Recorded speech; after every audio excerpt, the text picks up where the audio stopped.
welcome to the virtual edition of BMO IFFSA Toronto 2020.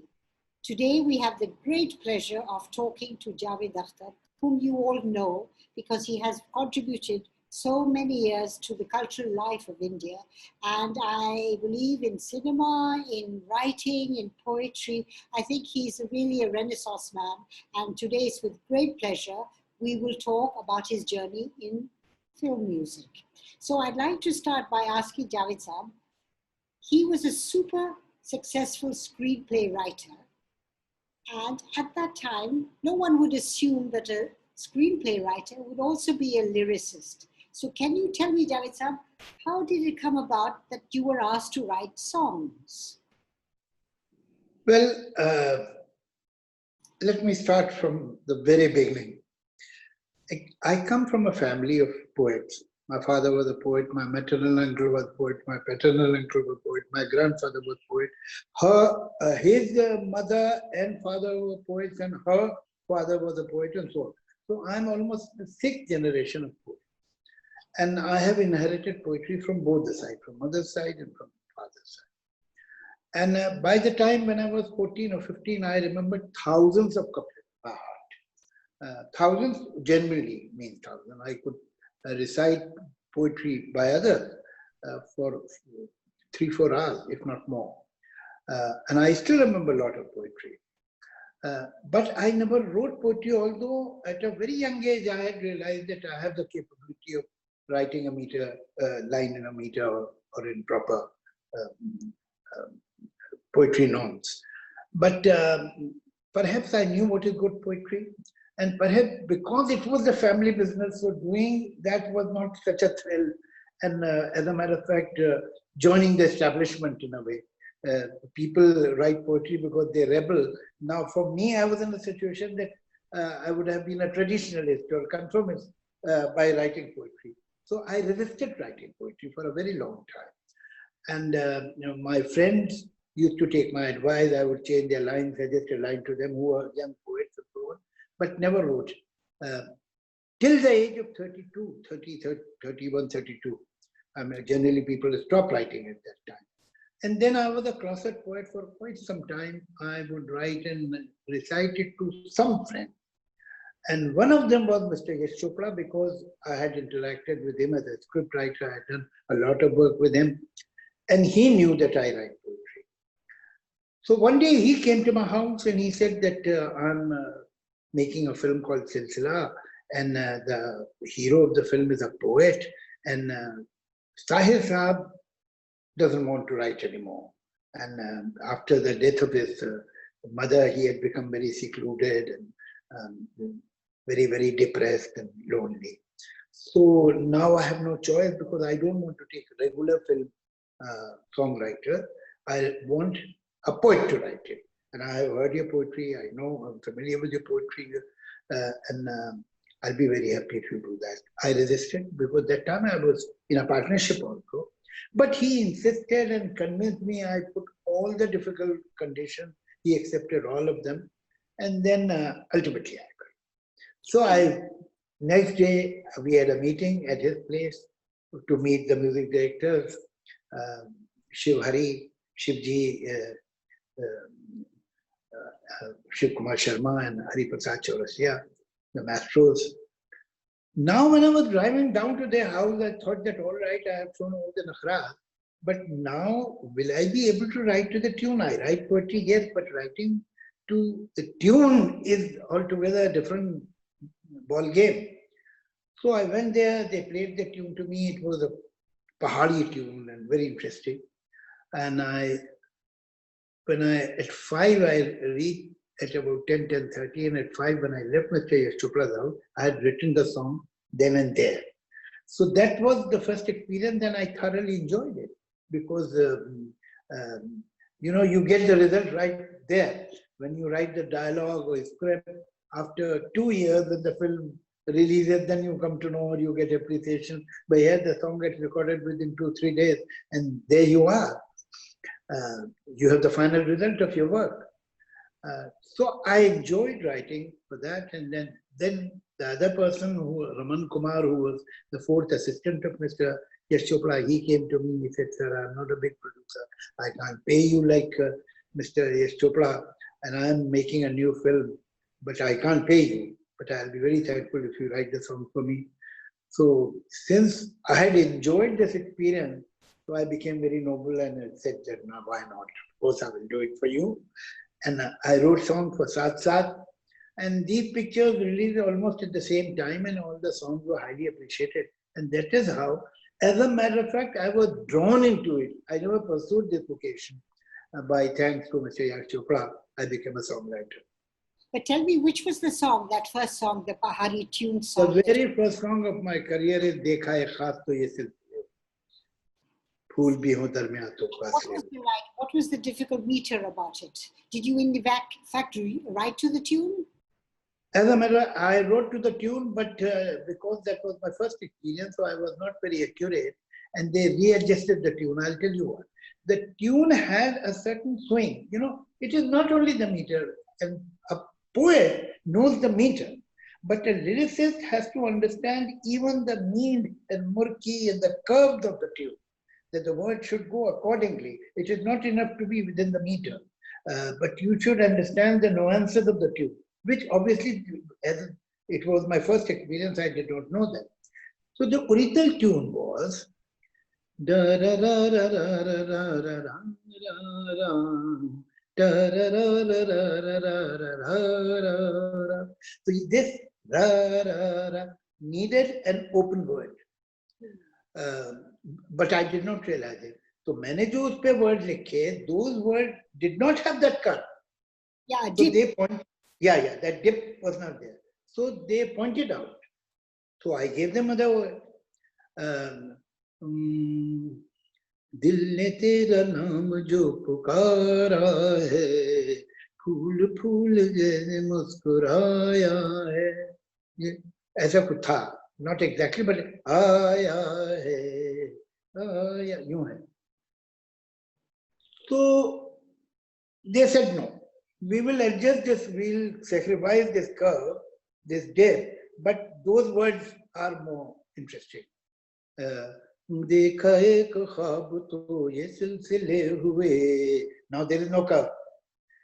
देखा एक ख्वाब तो ये सिलसिले हुए, दूर तक निगाह में है गुल खिले हुए. So they took this mukhra and sacrificed the curve of the tune, but then I had given them an alternative for the curve, but they said no, these are better words, and we like the words very much, and for that we will make this readjustment. So they adjusted to your words. Tell me, did you go to the recording, and how did Lataji and Kishore Kumar greet you? Because you would have, that was their first song, your first song. Yeah. But in any case, I knew both of them, and I had very good relations, very warm relations, because maybe I was not writing the song, but I was a script writer and a kind of a script writer who participated in every aspect of the filmmaking, worked very closely with the director. So I would go for the recordings also for my other film, and there I had met them. They knew us, both Salim Saab and me, and particularly with not many people know that Lataji, who is a very reserved and dignified lady, she has a tremendous sense of humor. Everybody knows about the sense of humor of Mr. Kishore Kumar, but not many people are familiar, and not people are informed that she has a very, very sharp sense of humor, and she's a great observer.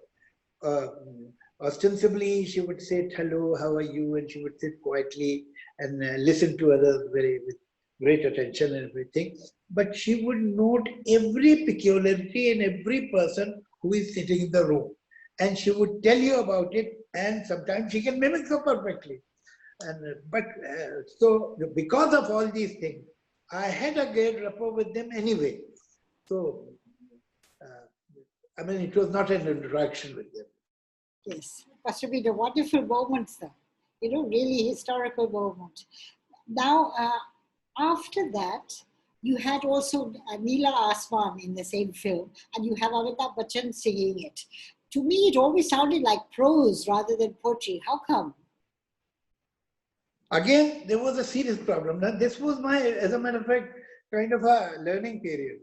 You see, the tune was there, and the dummy words are,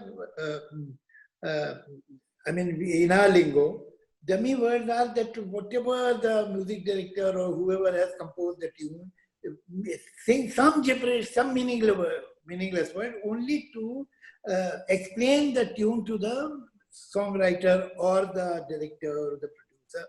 But you see what happens, that they keep on hearing this gibberish or dummy word for such a long time that they take hold in their ear. And it becomes very difficult to put new words to the tune because they have that word in their memory and they identify the tune with that particular word, which is meaningless. So now what happened, that originally when they gave me this tune, it was the dummy words were Ore Nilima, O Nilima, Ore Nilima, O Nilima. Now I wrote one, I said, nay, you know, that effect is not coming. That, you know, that tune has that resonance. Ore Nilima, O Nilima. That is not coming.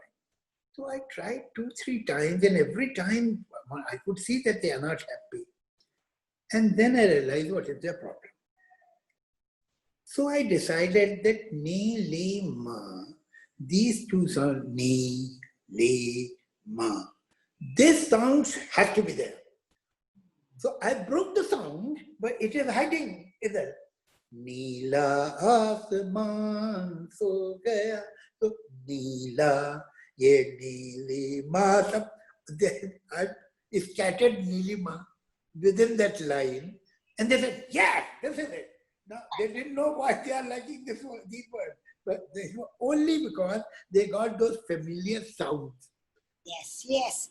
They were living with this sound for a month perhaps. So now when they got na, la, ma, they felt fine. This is wonderful. It was familiar territory, but it's unusual that the dummy words have so influenced the end result. Yeah, many times it happens. This is a problem one faces many times. And I because believe they have heard these sounds, the song and the sound become one in their mind.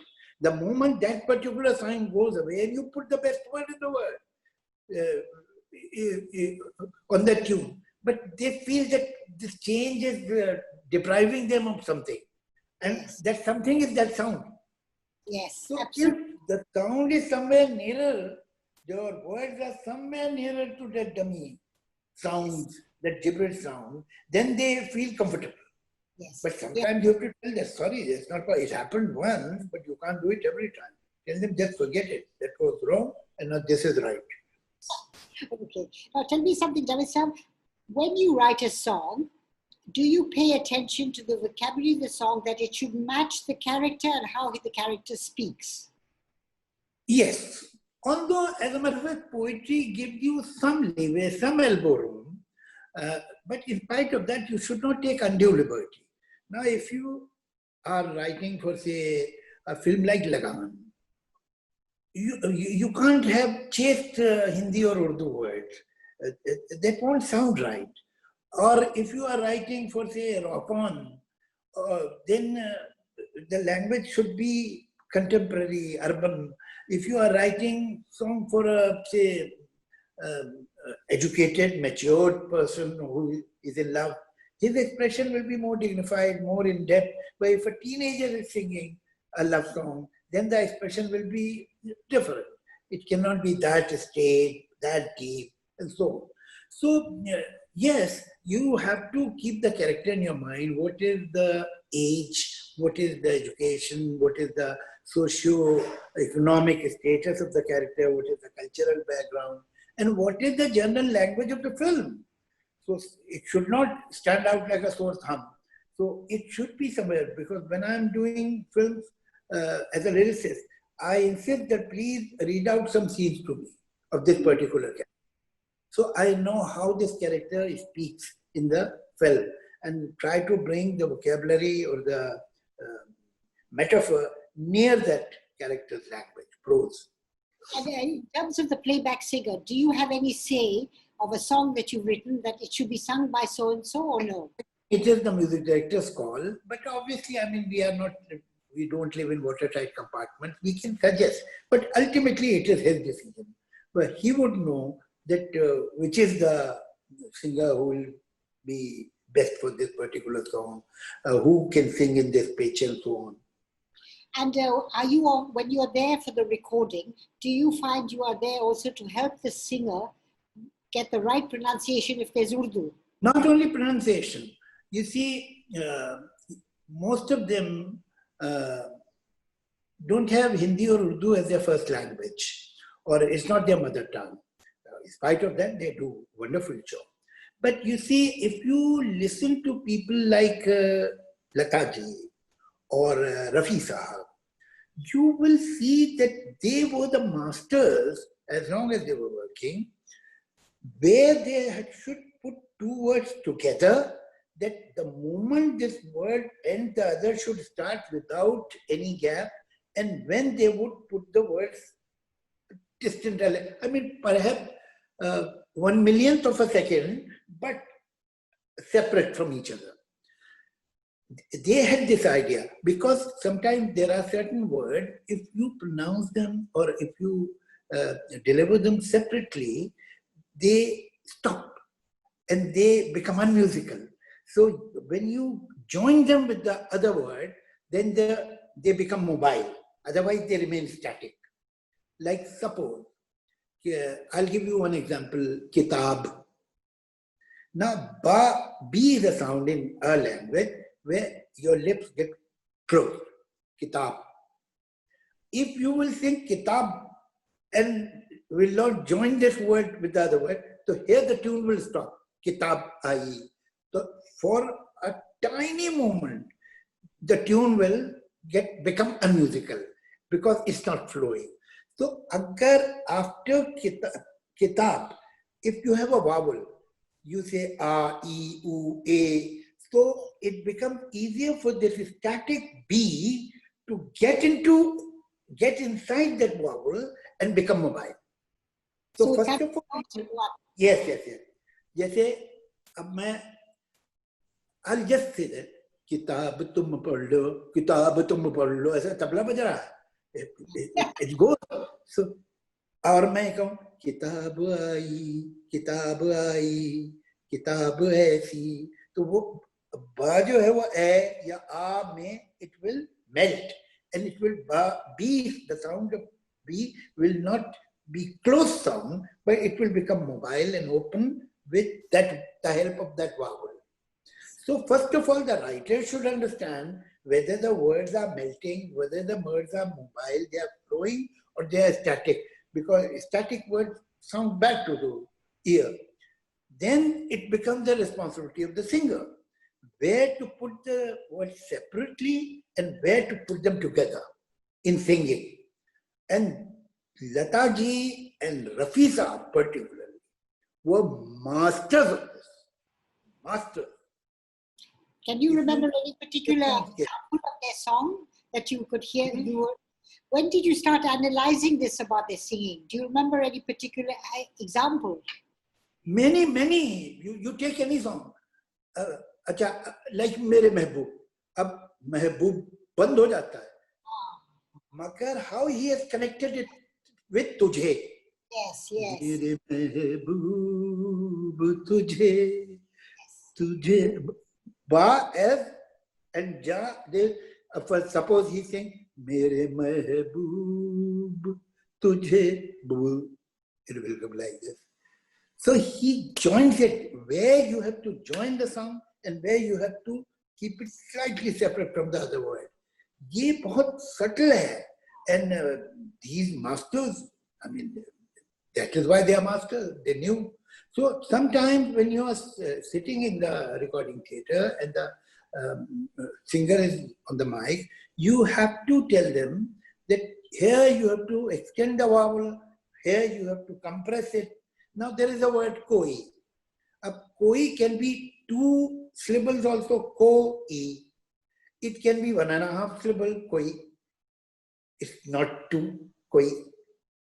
Now, in different songs, koi word is used either like 2 syllables and in some 1.5. So this the singer should understand, where the singer has to sing koi, koi. If he sings koi, so it will push all the words and send them out of their right place. Yes. It will push them away slightly. So the tune will not sound that smooth. So these are the things. I must tell you, I've never heard such a fantastic analysis of the words and the singing and how you keep it flowing. Thank you, Javed Sa'ab. I think I'm going to keep it for a book. It's fantastic, really. Honestly, it's such a fine line between people who grasp the song and who don't grasp the words and how to use words. It's really wonderful. Now, tell me something. You've been writing songs for many, many years, since 1981, and I've counted, you've written songs for over 130 films. Now, is there a particular song, a type of a song, that you enjoy more than others? Now 130 films. 130 films.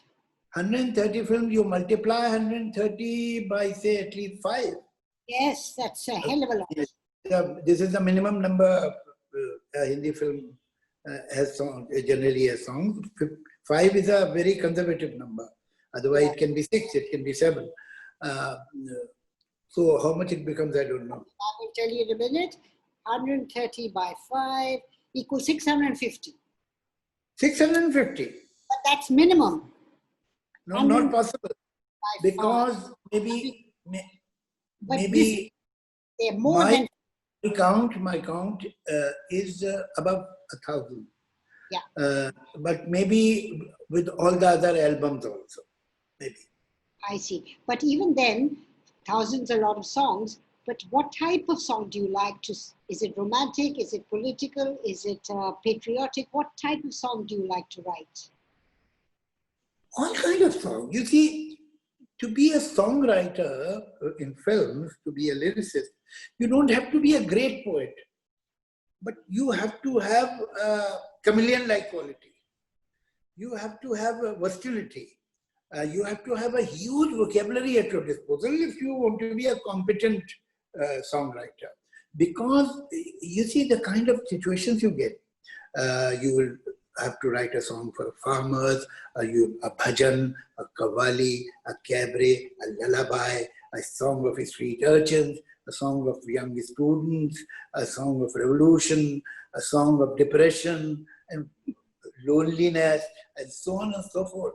Song of pining, song of joy, song that some people are singing after getting drunk, and so on and so forth. I mean, so you have to have vocabulary, a lot of vocabulary at your disposal. You have to be familiar with different genres of poetry, including folk poetry, including folk songs. You should be familiar with them, beside classical poetry and modern poetry. So, you enjoy writing something if you feel, rightly or wrongly, that this is the job you have done with some degree of competence. So then you enjoy it.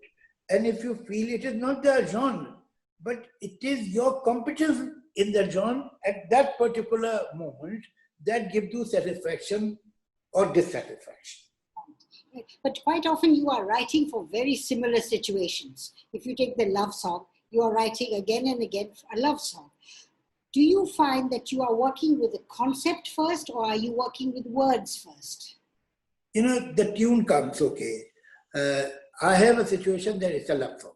There is no situation, the hero and heroine are in love and they are singing a song. Okay. And then there is a tune. Tune makes things slightly easier because tune tells you what you can't write. So obviously, so you are conditioned. Besides that, then, what is important that you have to find one little angle which is fresh. You may not get it right in the beginning while you have started writing the song, But when you continue, realize that this is something that should recur. This is the hook line. You may find the hook line while writing. And if you, what is a design? What is a pattern? You know, it is the repetition of same thing, same structure makes a pattern. Look what you're wearing at the moment. There's a particular flower on it. Now again that flower, that makes a design. If everything continues changing, there won't be a pattern, there won't be a design. So you find that this is the pattern gradually appearing in the song. And then catch that pattern and be loyal to it. And gradually you will have a song which will have a good structure. And some line which recurs, comes again and again, and gives coherence or makes the song compact and together, bring the song together, all the lines together. But it can sometimes, you can think of it earlier, and sometimes while developing it, it happens. It happens in dialogue also. Like in a screenplay, there was no character of Samba. But when I was writing that scene, Gabbar had two choices. Gabbar would have said, do you know that Sarkar has kept 50,000 rupees reward on me? Now, if he himself says it doesn't look good, so being an arrogant and proud person of this great achievement, that he asked his minion, he asked somebody, tell them, yes, how much reward government has kept on my head. So Areo Sambha came from there. But after first scene, one realized this Sambha is a good crutch, it's a good hook. It can be used again and again. And then it became a pattern that whenever Gabbar comes, once he calls Sambha, and Sambha never calls back. The only time Sambha had spoken was the first scene, Pure 50,000. Then he never spoke. But Gabbar Singh always says, hey Sambha. So that is it happened while writing. So same way, while writing a song, you develop, okay, this is it. Now I should remain loyal to it. I should follow this line, and this line will see me through. So it happened. Yes, yes. Somehow is a kind of an alter ego of Gabbar's, you know. It just happened only because of one dialogue, and then it became the pattern. That line, Pure 50,000, everybody knows. Yeah. 3 words. Really. Now tell me, you know, this kind of conversational song, just say, I am just trying to think which ones you did, but like Abhi Na Jao, not Abhi Na Jao, the one with the Abhi To Chalti Hu Main, what is that one with Asha Parekh and Rakesh? Acha to hum chalte hain. That's the one. Have you done that kind of, do you enjoy that kind of conversational song? Yeah. जाने क्यों लोग प्यार करते हैं in Dil Chahta Hai. and many songs. I think I can't remember offhand like that, but yes, many songs. But now what's the problem that lovers don't sing the song to each other. They perform it for the audience in the hall. There is no interaction between them. They are dancing, they are performing. It's a stage performance. The love songs nowadays are a kind of a performance for the audience. There is no intimacy between them. There is no question answer. They are not talking to each other. That's sad. Yes, absolutely. There were so many songs. Yeah, lovely song that was. Tell me something. What was the worst advice somebody has given you about writing a song? Beg your pardon? What is the worst advice anyone has given you about writing a song? Worst advice. Well, somebody, a producer, said that, sir, I want you to write the song in the kind of language that I speak. So I said, with your vocabulary, we can only give a telegram. A whole song is not possible. And how did he take it? Well, I kept writing songs for him, so it means he took it. That's really excellent. Now, tell me something. There's another beautiful song of yours, of Kal Ho Na Ho. the title song. Yeah, Do yeah. you know the circumstances when you wrote it? Because it's such a philosophical song, and it's also so sad. There's a lot of melancholy there. Well, that was the situation. That was the situation, and that is one had to describe that situation. Like in another film from Karan, Kabhi Alvida Na Kehna, Mitwa, that song, Mere Man Ye Bata De Tu, Kis Aur Chala Hai Tu. That is also a song that you must listen rather carefully, because even the stanzas within the antara, what we call antara, two antara, they are very important. Now, what was the problem? That both the characters, the man and the woman, they are married, and not to each other, but they are married. And now they are falling in love. So it is a kind of an extramarital affair from both the sides. And they don't want to confess it also, because, I mean, it's a no-no. So, but it is happening between them, and they are not accepting it to themselves. Now the song was in the background for this situation.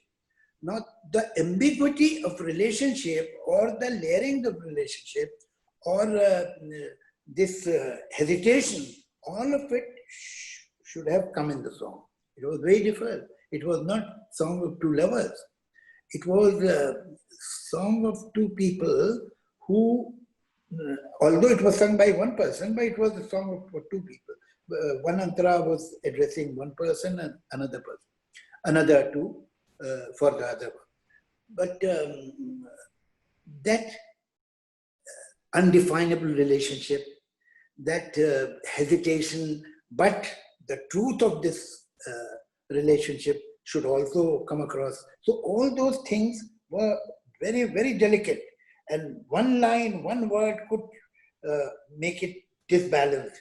But I think that's a very well written song for the situation.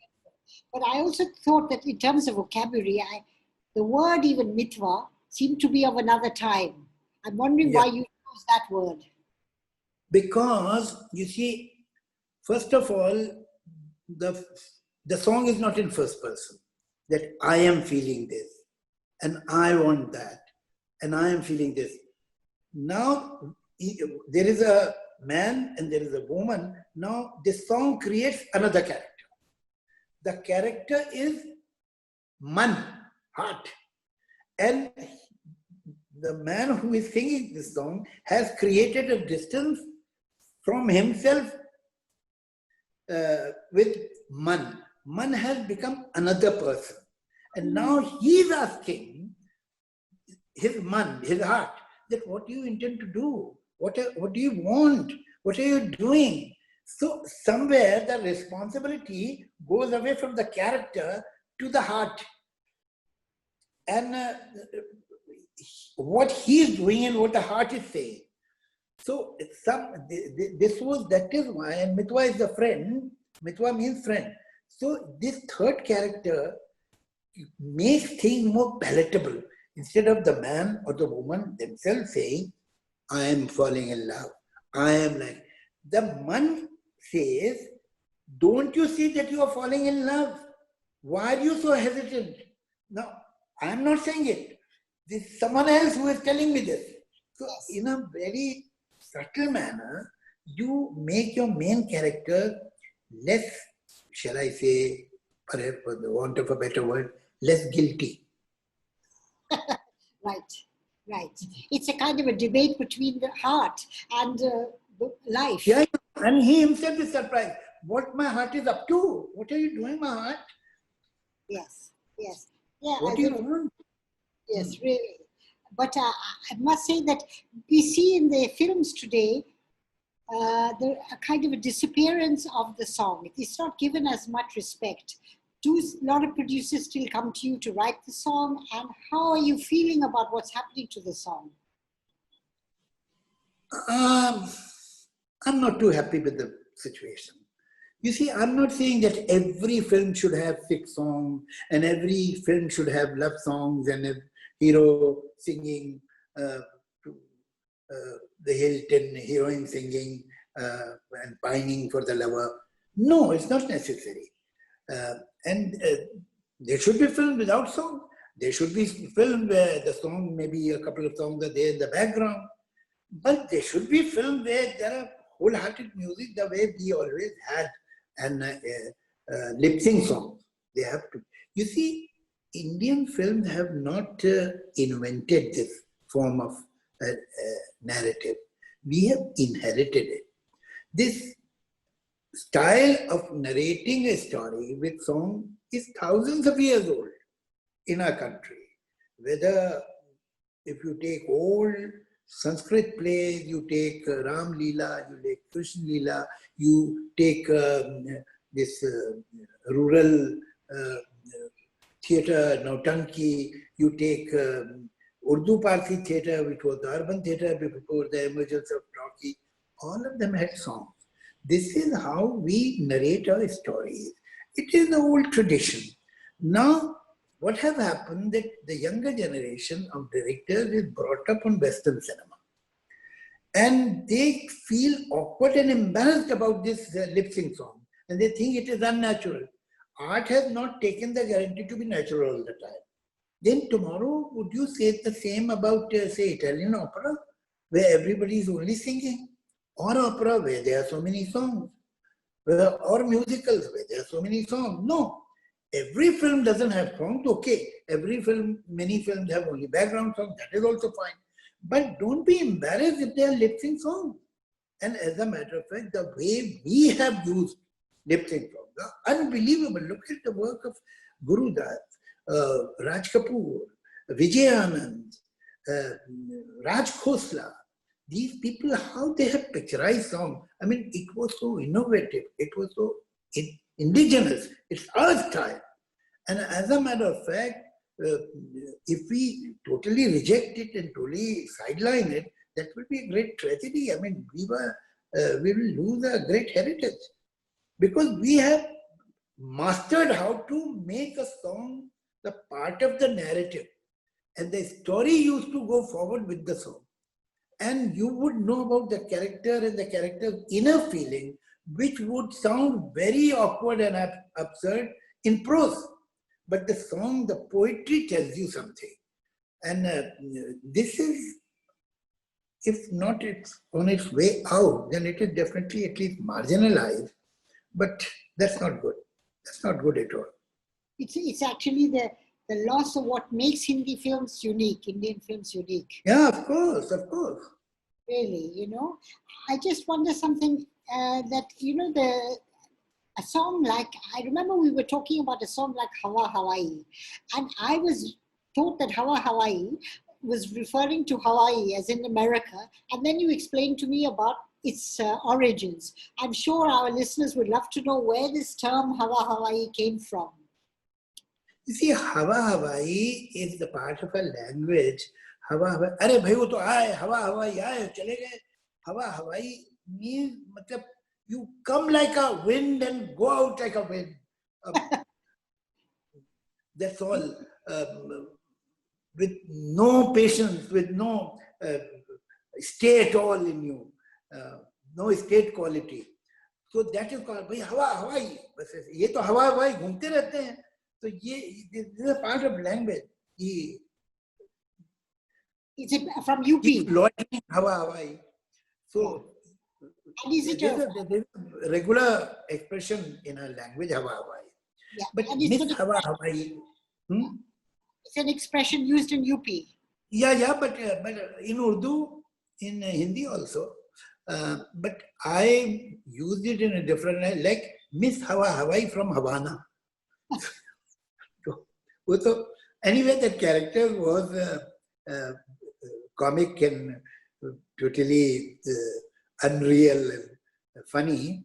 And Sri Devi did it so well. She had a big hat and these feathers. Grapes. Oh, yes. In the hat, and she would keep on picking the grapes and eating while talking to people. So it was only a crazy comedy, but she did it extremely well. But it was really excellent, you know. Do you know, now you've written 1,000 songs, but tell me something, is there the influence of any particular lyricist on you? Beg your pardon? Any particular lyricist, has they influenced you? Anyone in particular? Well, you see, thankfully, I was influenced by more than one lyricist. Otherwise, I would have started writing like him. But Sahir, great writer, great lyricist. So was Shailendra. So was Majru, Shakil, Rajendra Krishnan. People don't mention Rajendra Krishnan, but Rajendra Krishnan was also a master songwriter. So they had different style, but they were masters. Sahir's poetry was more song were also like poetry, more literary, more solid. Although he has written certain songs like what was the name of that film, Chitralekha, or say a song in Pyasa, Aaj Sajanam Mohe Ang Laga Lo, Janam Safal Ho Jaye. But generally, it used to be solid poetry, and words dominated the song. Unlike Shailendra, where Shailendra was a pure lyricist. His words were very simple, and with very simple words, he could say something very deep. When I think of Shailendra, I connect him with a poet like Mir, and then from Mira, Kabir, because he is from that school, where the language is very simple, but what they are saying is very, very deep. He had that quality, and he was a lyricist. He won't write solid, heavy poetry. He used to write songs, lyrics. Majru Sahab once told me that, see, we are poets, we are competent poets, so we can write songs also. But there is only one lyricist in the film industry, and that is Shailendra. Oh, wow.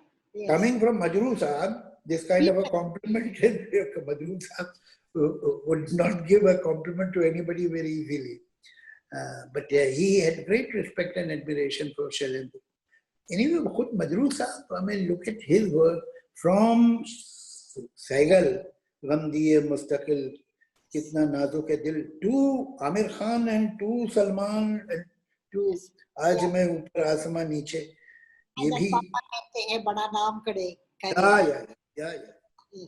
He remained contemporary for almost 60 years as a songwriter.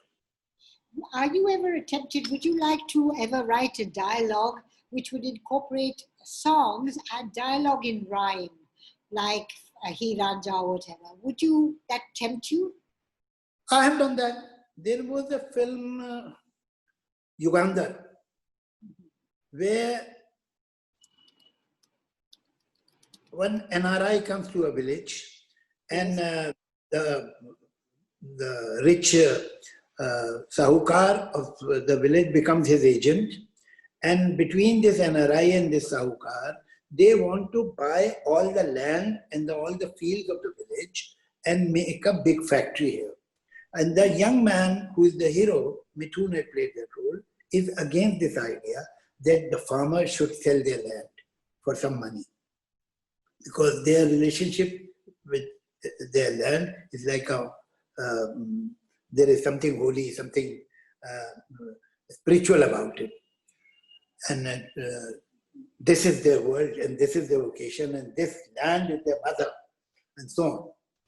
So now, this whole debate about whether they should sell the land or not, and what this NRI will bring to the village, and what the village will lose, different people, different points of view, the whole thing was in a song. Oh, okay. Yes.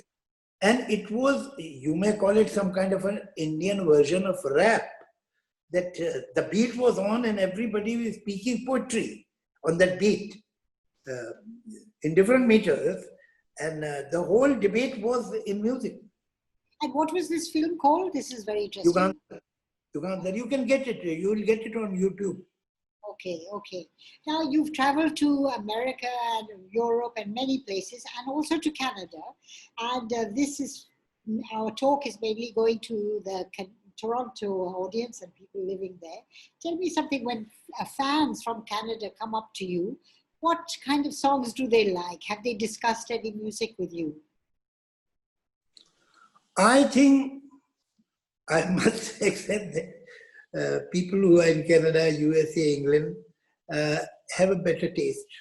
And they remember old songs much more than we do. And they give a lot of value to the words.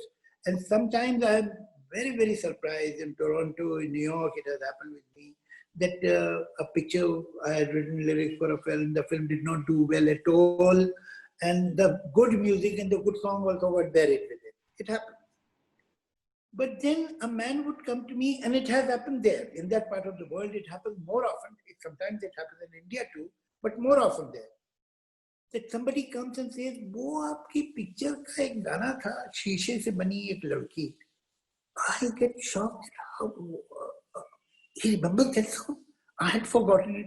I don't think not many people know about this song. But they tell you, the song which did not hit the chart, song which got buried with the film which got buried in the very first week, but they remember the song. And they have reminded me many times it has happened. In Toronto and in New York. I remember incident. Like I gave example of this song, Shishe Se Bani Ek Ladki. There was a film, was it Dastak or something? I can't remember which was the film. And this song, when it was recorded, many people say, wow, wow, wow. But I have heard the praise of this song, one from Noor Jahan, that famous Pakistani singer who had come to India, and she told me, so you had written that song, Shishe Se Bani Ek Ladki. So I was very impressed that how could this song reach her? Because it was hardly played on the radio. And that time we did not have all these facilities that we have today. And then I met somebody in Toronto that he spoke to me about this particular song. So there are many other songs also that they did not hit the chart, they did not become very popular, but they were good songs. But because of some reason, they did not catch the immediate attention of the listeners. But you meet people in US, in Canada, who know of those songs. And besides that also, I mean, the songs of 50s and 60s are extremely popular in that part of the world, in the diaspora. Still, yes, you're right. I just checked on Google. It is Dastak, your song. Anyway, Javed, before we end, can I ask you, it's an impossible question because everybody, there is no such thing as a favorite song or that you have written or whatever. But is there a song that really troubled you a lot, but the result was very good and you thought, okay, I did it? No. Any song where I was not convinced or I felt that this is aesthetically or morally or linguistically or grammatically wrong, I refuse to write. I have walked out of film on very small issues, but I refuse to write, leave aside songs which have double meaning or have any obscenity by any stretch of imagination. Even if the director or the producer or some star have insisted that please keep this line, and I tell you, I will not because I'm a great egoist, because this line is grammatically wrong. I will not accept it. And I have walked out of some major films because of that. No, I won't do it. So I have no regrets. I have regret that I have lost a lot of film because of that. And sometimes I, as a matter of fact, overdid it. To be cautious, I became over-cautious and lost some good films, like Kuch Kuch Hota Hai. I had written the first song of Kuch Kuch Hota Hai. It was recorded, picturized. Koi mil gaya, koi mil gaya, koi mil gaya. And then by that time, the picture was production number so and so. And then he titled the film Kuch Kuch Hota Hai. I refused to write the song. Kuch Kuch Hota Hai. What is the meaning of Kuch Kuch Hota Hai? It's not a different. Poor Karan, whom I know when he was a kid, since then I know him, he tried to convince me that you are overreacting, don't be so suspicious. Do you think I'll keep a title which is not decent? Don't do that. And there is nothing wrong with this title, you write the song. But I said no, I will not do it. And this chakkar, I lost a very good film. And it became a very big hit, so it was my loss. So I still repent why I did do that. But there are many other hit films which I had left because of this issue, and I don't repent at all. because what they were asking me to do was not conducive for my conscience. And do you feel that in the future, I mean, no, one thing I want to know is there a music director of the past that you would have loved to work with? Well, unfortunately, I could never get to work with Khayyam. Never worked with him. As a matter, I knew him from a very young age because Khayyam had done a lot of work with my father. My father was also a lyricist, and I knew him perhaps when I was 17, 18, so that age. Then I became a songwriter, then I was doing well, and he was right there. And as a matter of fact, we were almost working for the same banner. He was working for Mr. Yash Chopra. I was a script writer with Mr. Yash Chopra. But as luck would have it, we could never work together. So I feel sad because I'm sure that together we would have done some good work. But I do miss working with R.D. Burman. Yesterday it was his birthday anniversary. He died a bit too early. Everybody has to die sooner or later, but it was too soon. And there is so much of music in him, and he could do so much. And as a matter of fact, it's strange that, we don't look at the talent, we don't see the caliber. What matters to film industry is the last hit or last flop. That is the only measure, that's the only criteria they have. So unfortunately, some of his films had not done well. And a man of his caliber, of his talent, was almost marginalized. His regular producers had also digged him. That was the time because I had total respect, admiration, and for his talent, for his caliber. So I kept on working with him, and as a matter of fact, the producers who came to me for script writing, I insisted that he should be the music director. So if you see his career chart, you will know that most of his last films are written by me. Whether it is Joshile or Gang or Gardish or 1942 or so many films, which were the last, this was the last lap he had. And ultimately, Krodhi, another film by Ram Gopal Verma. Everywhere where they would come to me for lyrics, I used to insist that please take R.D. Burman. Oh, that's great. Now unfortunately, I have to ask the last question is that, okay, now we're all living in lockdown. Do you listen to any film music, and how has life been for you? Well, I mean, I feel very upset about the migrants. That disturbed me, and I had gone into some kind of a depression. And I have written a couple of poems on that issue, on that problem. Besides that, yes, I mean, I don't think in last 36 years of our marriage, Shabana and I have lived together for such a long time. More often than not, this relationship was via satellite, because she would be in one city, I would be in another. Both of us travel extensively. But now we are together. Since last 4 months, we are constantly under the same roof, which had never happened before. Then I did some reading, which was overdue, because my reading has reduced a lot, and that is very bad. Because, it is not that constantly I'm busy working, but constantly your mind is tense and you are constantly thinking of work or people or appointments or how do you say this, what do you say to this person, shall you do this or shall you not do, and if you say no, how do you say no, and so on and so forth. So you are not relaxed. But this has given me time to do some reading, which was overdue, or then I did some writing, and I watch a lot of OTT, good serials, interesting films, and that is how it is.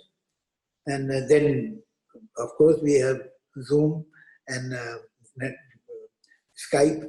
So every second day there is some interview and so on. But it's an absolute pleasure talking to you. I don't think there are many people who can speak about any and every subject. And Javed Sa'ab, thank you so much.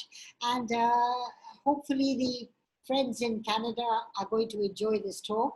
And thank you very, very much. Goodbye. Thank you. Thank you very much.